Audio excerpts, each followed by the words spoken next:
प्रत्येक जुगरे महाप्रभु जगन्नाथ भक्तवत्सल भावे जगतर पतित मानकु अर्थात नीच जातिर लोकंकु उद्धार करी पतित पावन आख्या धारण करिसंती ओ नीलचक्र रे पतित पावन बाना उड़ाउछंती।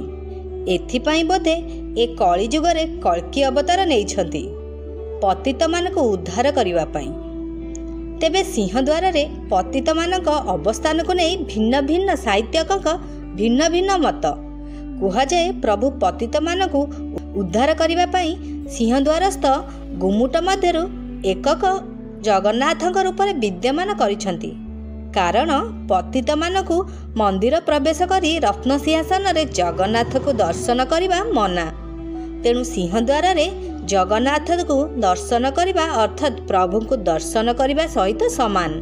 आहुरी मध्य प्रभु पतित मानकु उद्धार करिबा पई दर्शन देबा पई दुईटी स्वयं लीला करिसंती। तन्मध्यरु गोटिए हेला स्थान यात्रा अन्यटी हेला पतित पावन जात्रा अर्थात रथ यात्रा। पौराणिक मतरे भक्त सालबेग नीच जातिर होइथिबारु मंदिर भितर को प्रवेश करि पारि नथिले। तेणु तांक भक्ति भाव विबल होई प्रभु पतित पावन रूप नेई सिंहद्वार रे आविर्भाव होइथिले। मादळा पांजी अनुसारे पतित वंशर राजा द्वितीय रामचंद्र नवाब सुदा खां कन्या बीबी रजिया को विवाह करिबारु मुक्तिमंडप सभा और रत्न सिंहासन निकट को जाई जगन्नाथ को दर्शन करने को निषेध कले।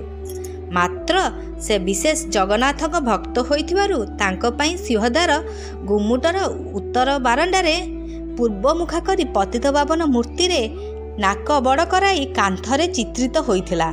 ए चित्र रामचंद्र देवंक 10म अंकरे अर्थात 1708 मसीह कांथरे चित्रित होइथिला।